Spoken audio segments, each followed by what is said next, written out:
Now, I think it's pretty safe to say that the future of the Star Wars universe seems to be quite expansive, not just with their new comics, books, novels, and video games, but we also have a handful of Star Wars TV shows and Star Wars movies that are currently in the works by Disney and Lucasfilm that's really going to set the stage for a new era of the Star Wars universe and exactly how Disney respects Star Wars in a different light.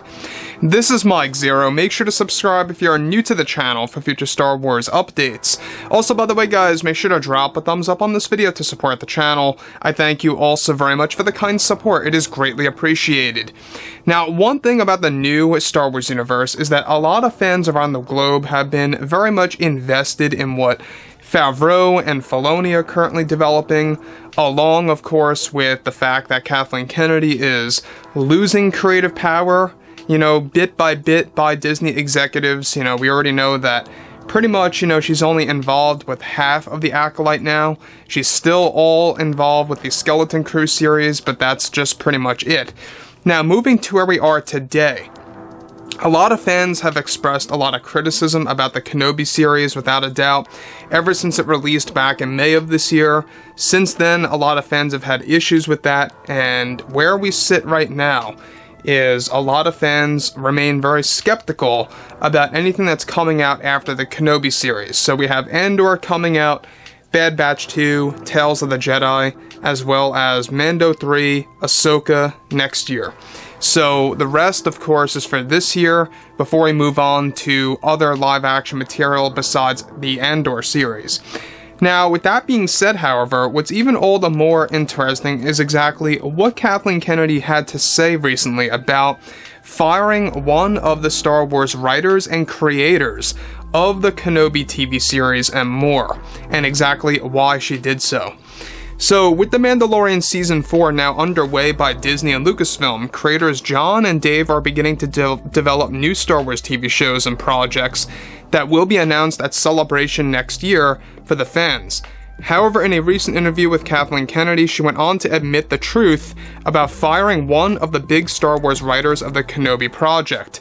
Now, Kathleen Kennedy went on to state the following. In this business, it's always a tough decision to stick with those that you feel that don't have the greatest vision when they have been attached to said project for many years or months. The main reason we had to let go of Stuart Beattie, go from the Kenobi movie trilogy, and just the Kenobi project in general, when we were shifting from making it into a series instead of course, a actual trilogy of films, is because we had this very complex vision that was fixated on the old characters. He was very much fixated on all of that. What we wanted to do was we wanted to focus on some new characters to really expand this point in time for the Kenobi characters. Beatty had wanted to focus mainly on both Vader and Kenobi to be the focus of the show, but we wanted to focus on some side characters that could really create a very involved story. Now, let me just pause here quick of what Kathleen Kennedy is saying before I get to the next thing. Now, in case you guys have been very unaware, Kathleen Kennedy has admitted this before in the past, that she always felt that Stuart Beattie's vision was lackluster, and I disagree. I don't know about you guys, but Beattie had the best vision for the Kenobi project, trilogy or not. He had the greatest, story for the Kenobi movie or the trilogy at the time, whatever have you, because it was gonna focus primarily on Vader and Kenobi's struggles and their stories. Reva was not supposed to be as big of a focus in his story in comparison to what the series entailed. The series gave us a completely different version of Reva, and especially how her fate was displayed in the series.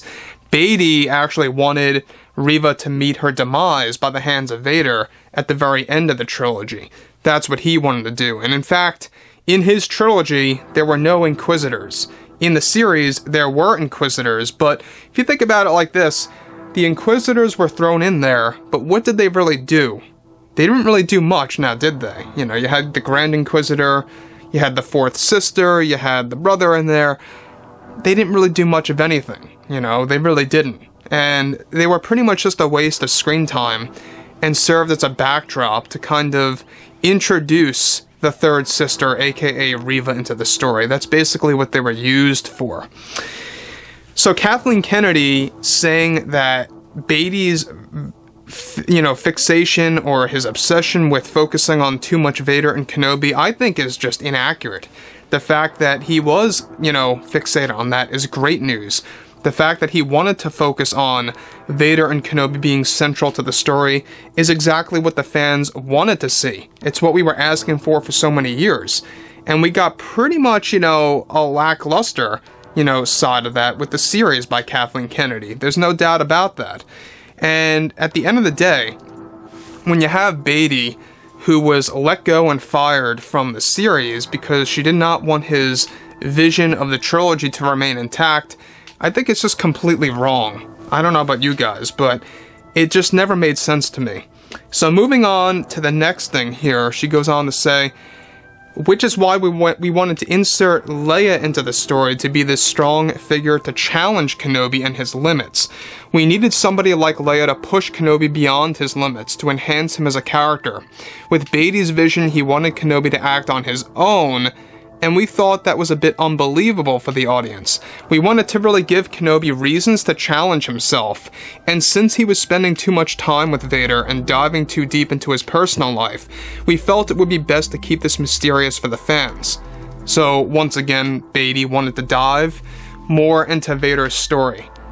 This is something that the fans always wanted to see. We always wanted to see Vader's, struggles personally, dealing with his pain and dealing with his, injuries and stuff around those lines, which we only got a brief glimpse of, by the way, in the Kenobi series.